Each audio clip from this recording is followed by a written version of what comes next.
Good evening, ladies and gentlemen. This is Jerry Sansing with another edition of What's Going On in Corpus Christi. My producer is Dr. Janelle Bennett. This is August the 19th, 2018. Air times are 8:30 p.m. on Tuesday and 8:30 p.m. on Wednesday. And there's my email address if you'd like to get some information to me or obtain some information from me. That's gsansing@gmail.com. And if you go into YouTube and put in Jerry with a J, Jerry Sansing, then these shows come up. Not only this one, which is Taxpayer Show, but also the South Texas News and Reviews, which I've done for a lot of years. And that's when I give the news locally about, how we're being ripped off or what people are doing, which are good things, and so forth and so on. Anyway, I'm going to be right back. I'm going to go ahead and turn the camera off, take my place, get the lights going, and I'll be right back. Okay, it appears the lights are on. The camera is recording. As I say, this is a one-man show. I do this by myself in Studio One. I find it easier to do this than to have people in here trying to keep up with me, or I'm trying to keep up with them, or whatever. But welcome to What's Happening in Corpus Christi. This is the Taxpayers Association show, essentially. I repeat a lot of what the Corpus Christi Taxpayers Association members want me to say, and I am the president of that outfit, and we have a lot of things around here that do concern us deeply. Now, again, the air times for this are 8:30 p.m. on Tuesday night and Wednesday night at the same time, 8:30, and then that's followed by the South Texas News and Reviews, which is an hour-long show that I do, trying to point out things that happen around here, and not only at Delmar, but the city, county, state, and different factions around here, CCISD at times, and so forth and so on. Now, I'm going to repeat what Joe O'Brien said many years ago when they founded the Corpus Christi Taxpayers Association, and he always said that silence is not the answer. And it really isn't, folks. So unless you're willing to stand up and go out and preach and tell the truth and so forth and so on, then, that's not the answer to problems. And this community is far too apathetic for me. I've been trying to get people to go out and speak up. And sometimes the truth hurts. But if you tell the truth, then you're not going to be hurt, particularly, and you can get a few things done. Now, I'd like to address the pink flowers here. Those are dedicated to my mother, Miss Connie, my deceased wife, Miss Lynn, who actually was a instructor, a professor over there at Delmar College for a lot of years, and then a good friend of mine, Miss April 23, who I will talk about on the show one day. That woman has done a great deal of studies and so forth and so on. She's succeeded. She's in a very well-known department of aeronautical engineering, and I won't divulge where that is, but she's going great guns. She's working on her pilot's license, and she's going to be one heck of an engineer aeronautically.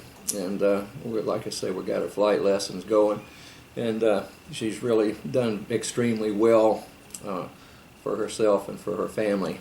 So I'm very, very proud of Miss April 23. Now, I'm going to go back a little bit with my history. I've said this before. I teach microbiology mainly at Delmar College. I don't think there are many courses over there in the chemical sciences and biological sciences that I could not teach, or nor have I. And I teach microbiology mainly because that's one of my two majors in graduate school. And I spent an awful lot of time as a microbial biochemist in the research business, the pharmaceutical research business, with antibiotic development and so forth as my major thrust and, my major love. Now, I've earned a bachelor's degree with double majors, biology and chemistry. I was a chemistry major, fell in love with the biological sciences, and then when I took a microbiology class, that did it for me. I really was hooked on the whole system at that stage of the game. So I pursued a master's degree and a PhD with majors in both biochemistry and microbiology, and I've survived all of that. Then I went on a postdoctoral position. That's when you slave labor for a while in the research business at Northern Regional Research Lab in Peoria, Illinois. That's known as the Mecca of antibiotic research. And I was one of 3 that was honored with the National Academy of Sciences postdoctoral position in that field. Okay? And then I also had a joint postdoc with the University of Illinois Med School there in Peoria. Okay? And then I spent many years in the pharmaceutical industry developing antimicrobial drugs and other microbial products. So when I decided to ease out and spend some time with my family, more than just 2 hours a week, that's the research business for you, then this job was open here at Del Mar College. My wife and I used to fly into Rockport frequently. I was private pilot and had a car there, and we'd go fishing and so forth. And we both loved the coast, so when she saw this job advertised at Del Mar College, then I applied for it. Okay? Now, I retired in 1989, and I started teaching in August of '89 at Del Mar College, and I've been here, unfortunately, for most of the administrations over there since then. But the reason that I have done that is I enjoy the teaching aspect of things.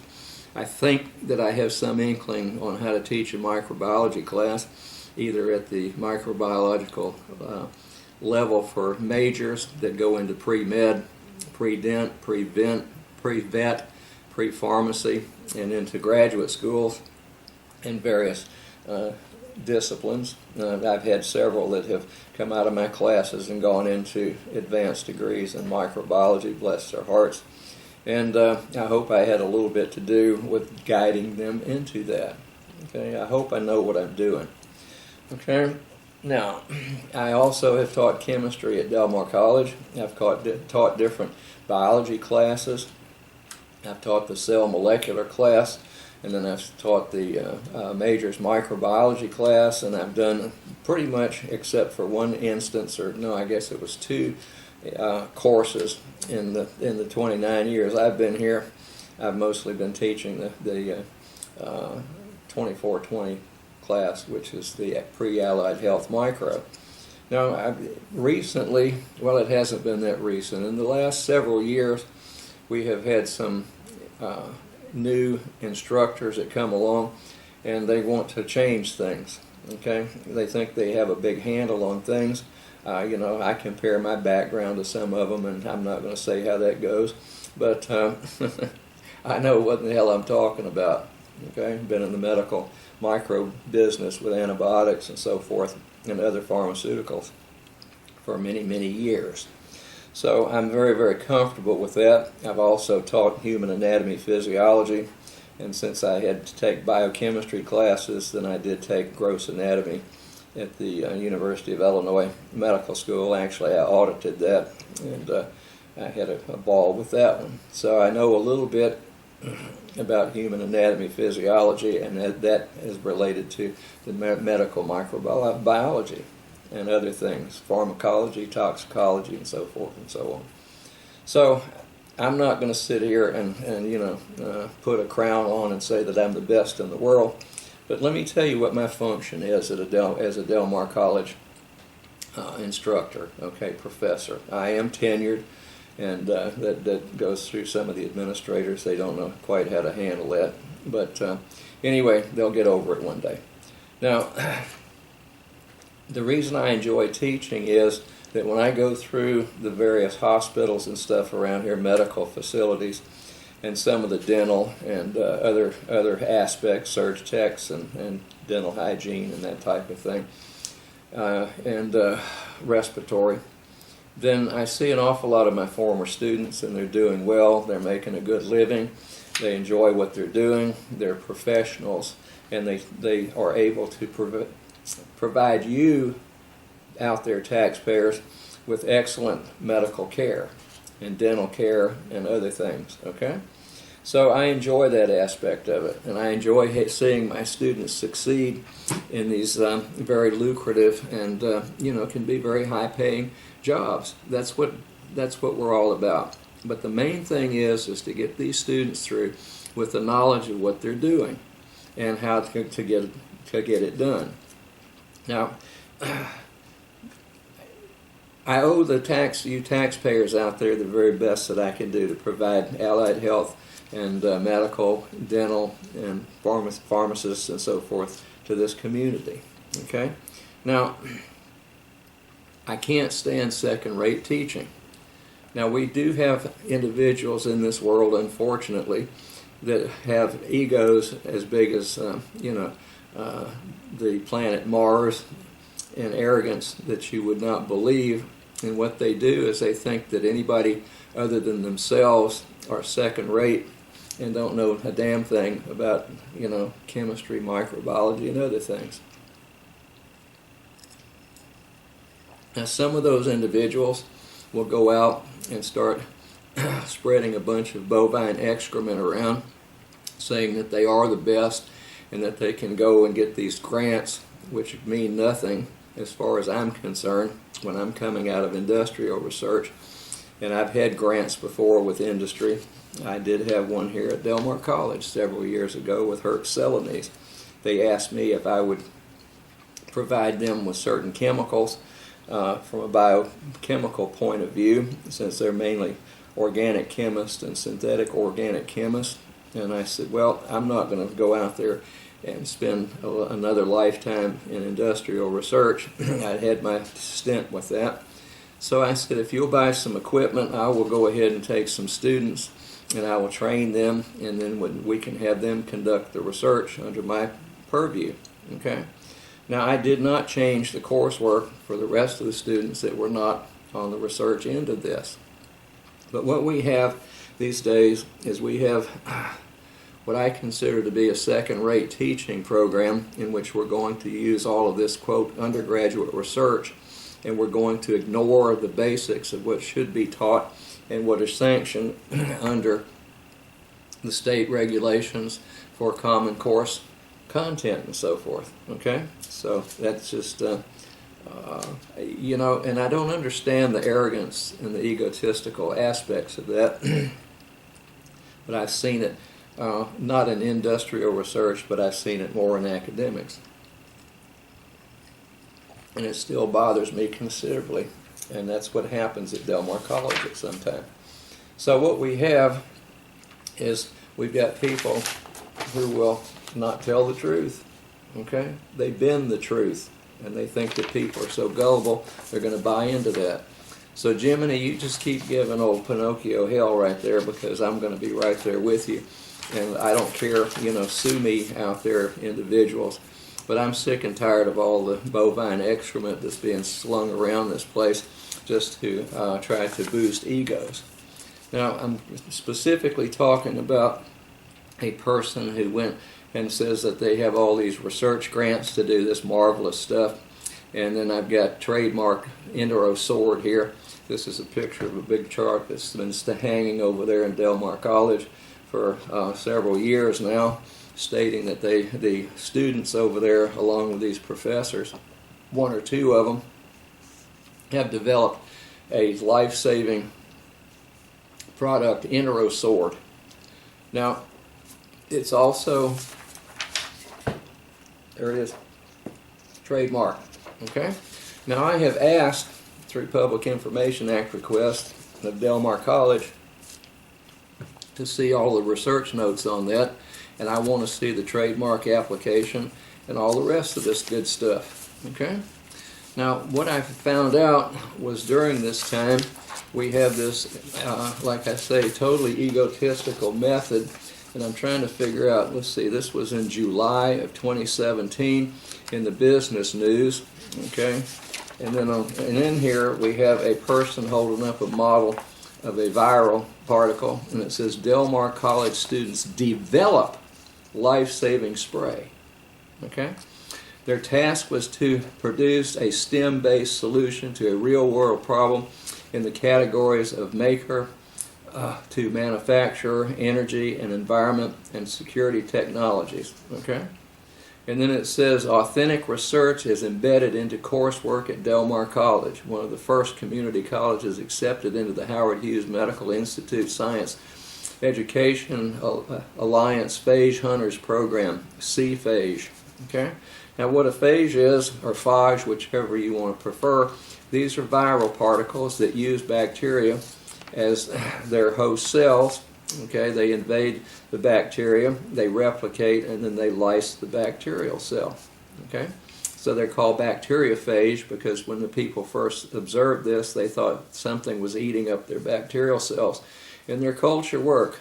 Okay, and then it says project for undergraduate students conducting campus biotechnology laboratory work. Okay, the product developed could help save 23,000 people in the United States who die each year from bacterial infections. Okay? So it says it's a done deal. And this came out in the Business News in July 2017 here locally. Okay? Then we have May the 16th in the Caller Times, students take aim at antibiotic resistance. And it states in here, the product Interosorb landed the group in the finals for the National Science Foundation's Community College Innovation Challenge. Okay? And then it says that these three people have created a way to use a certain kind of virus, bacteriophages, to fight antibiotic-resistant bacteria. Okay? Interosorb is a detergent that kills harmful bacteria. And it was detergent or tailor-made, targeting only antibiotic-resistant bacteria. And then it goes on. The research has retained students like so-and-so who was planning to get his degree in his home country of Canada. Okay? What you see here is cutting edge. This person said, our biotechnology program is outstanding. Okay? The students work with other undergraduate researchers across the country submitting their discoveries to a database of bacteriophages. Okay? Then that was in, like I say, this was May the 16th, 2017. Then we've got June 30th, DMC team wins innovation event, product in contest kills bacteria-resistant bacteria. Okay? And then it tells who the students are. They're standing there with their lab coats open and they've got samples in their hands, which is probably not a good idea. But you can go into the Caller Times on May 16th, 2017 and June 20th. Okay? Now I asked, because of that trademark concept there, and I said I would like to say through my Public Information Act capabilities, I am hereby requesting copies of any and all contracts, agreements, or U.S. patent applications between Del Mar College and any other organization related to the numerous publications that Del Mar students and faculty members have developed a life-saving spray, Interosorb. Okay? And then I'd like to have, I want the research notes, and I want to know if, what grants and so forth were used for this. Now this I submitted on July 17th, 2017, and on July the 31st, I get this letter back from Tammy McDonald, Executive Director of Human Resources and Administration, and the College Public Information Act Officer. Okay? Now it says, thank you for your Public Information Act requests that were received by the college on July 17, 2017. Now this was after these publications in the newspaper, in the Caller Times. Okay? Get this. The college has reviewed your Public Information Act request for information relating to a life-saving spray, Interosorb, and has determined that there are no documents responsive to your request. Interosorb was a theoretical concept submitted by students in a competition and is not a real product. Now, why in the hell, folks, have they got it up there as a trademark product in the halls, and they've got pictures of research that they say they've done and so forth and so on, but when I asked for research notes, grant applications that supported this and so forth and so on, it says The college has reviewed your Public Information Act request for information relating to a life-saving spray and has determined there are no documents responsive to your request. So what does that tell you? Then I blew up on August 22nd. I wrote Dr. Mark Escamilla a very pointed letter and said, how in the world can we publish all of this stuff, put it in the newspaper, and claim all this wild and woolly stuff when no documents exist? There are no grants that they said that they worked under. Okay, they don't exist, and there's no research that went on. It was strictly theoretical. So why are we out preaching this horse manure? You know, it's called equine excrement, folks, when there's nothing there. That's ego. Then here's the history of all this stuff. The discovery of bacteriophages was reported by the Englishman Frederick Twort in 1915. And it states in here that the research like they claim they're doing over here now started in the 1920s in Russia.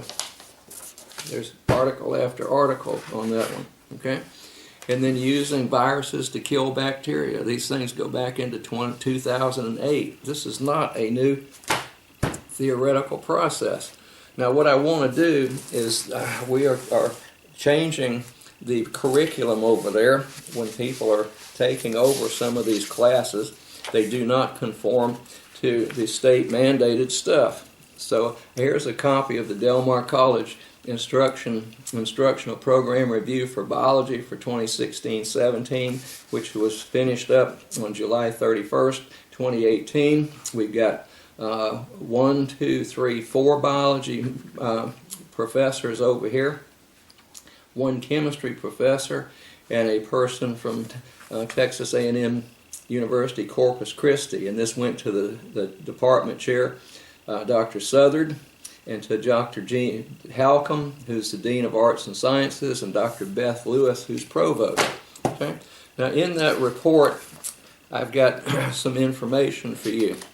And this is what the biology faculty came up with. 4 faculty members and a chemist and so forth.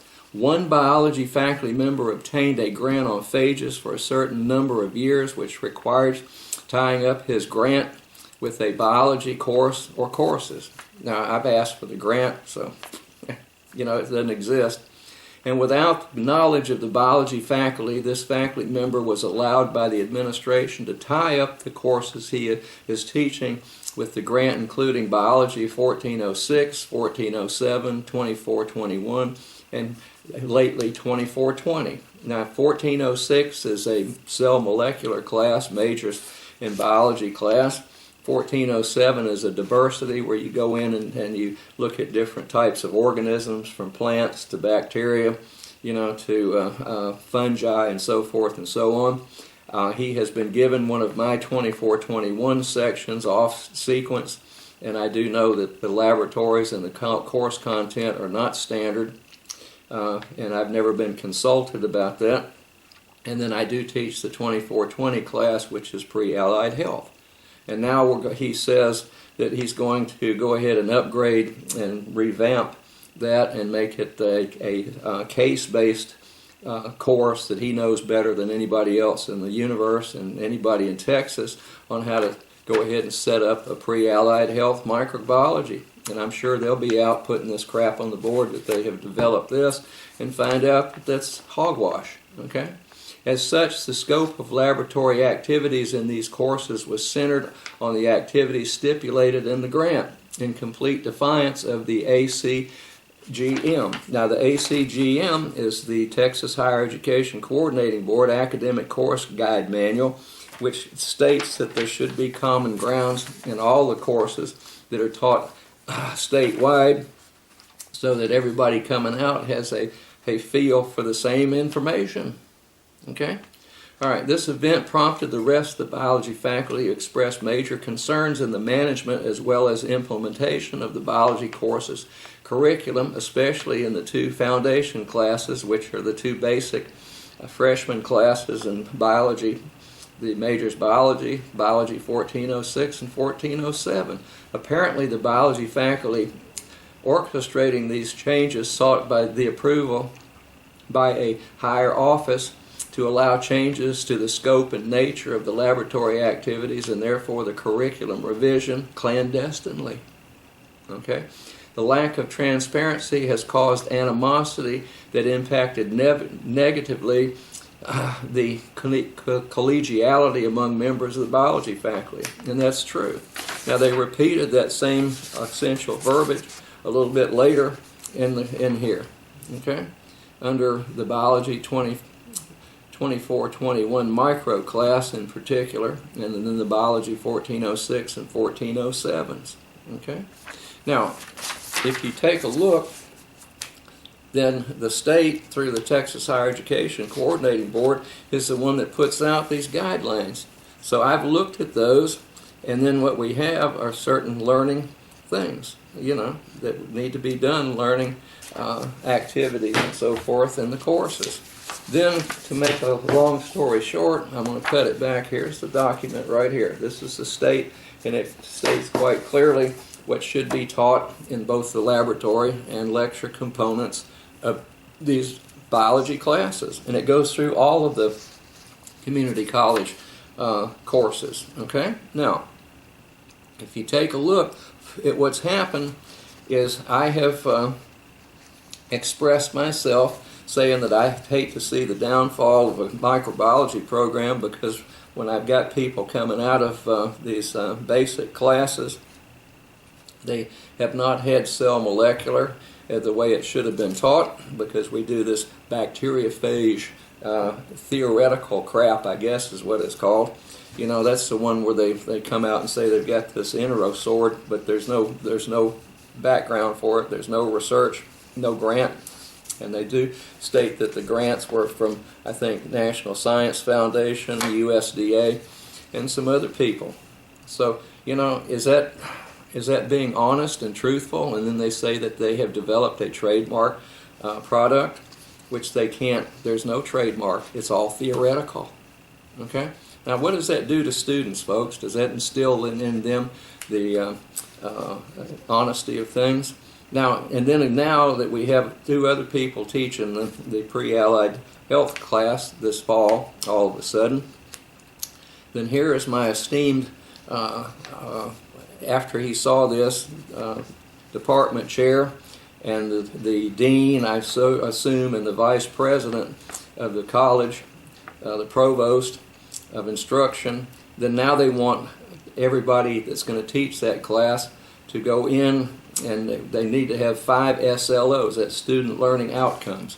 Now I can go back to this, and I have been with this people at the Texas Higher Education Coordinating Board since the creation, since 1989, along with accreditation people from the nursing programs and so forth, respiratory tech, and so forth and so on. And I have pretty well established with them what the student learning outcomes are, and that's based on my extensive research and academic positions in not only medical schools but also in the industrial research business. And now I'm told by these Johnny-come-latelys and these people who do not have the backgrounds I've got in those particular fields that I don't know what I'm talking about, and you know, we're just going to go ahead and change the curriculum just to make them look good, I guess. I don't know. Like I say, the ego over there at times is just astronomical. It's unfathomable.